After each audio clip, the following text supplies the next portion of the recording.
Plagiarism.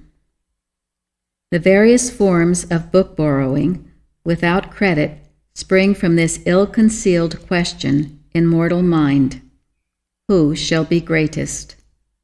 This era violates the law given by Moses. It tramples upon Jesus' Sermon on the Mount. It does violence to the ethics of Christian Science. Why withhold my name while appropriating my language and ideas, but give credit when citing from the works of other authors?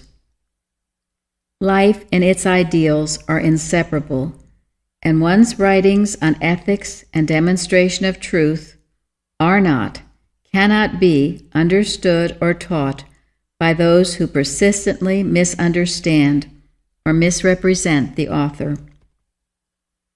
Jesus said, "For there is no man which shall do a miracle in my name that can lightly speak evil of me."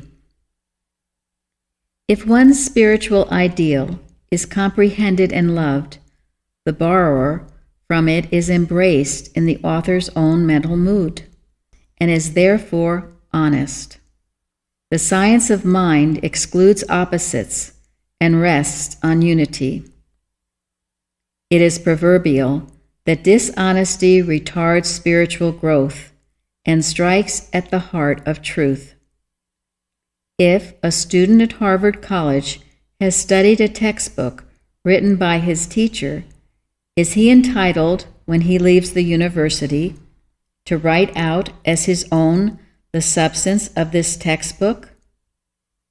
There is no warrant in common law and no permission in the gospel for plagiarizing an author's ideas and their words.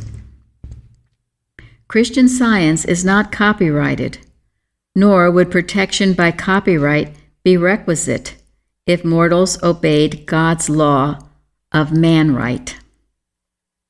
A student can write voluminous works on science without trespassing if he writes honestly, and he cannot dishonestly compose Christian Science.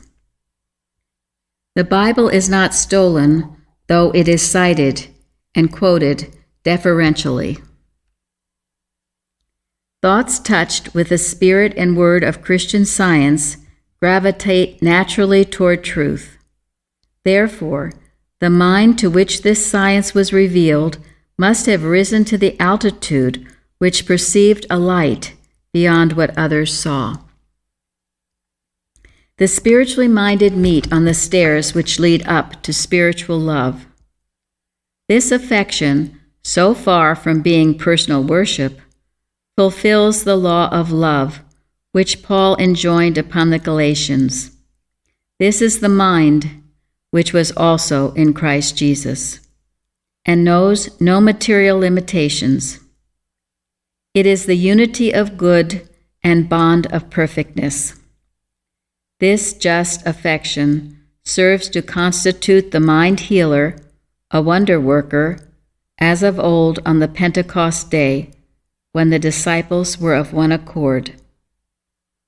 He who gains the God-crowned summit of Christian Science never abuses the corporeal personality, but uplifts it. He thinks of everyone in his real quality and sees each mortal in an impersonal depict. I have long remained silent on a growing evil in plagiarism, but if I do not insist upon the strictest observance of moral law and order in Christian scientists, I become responsible as a teacher for laxity in discipline and lawlessness in literature.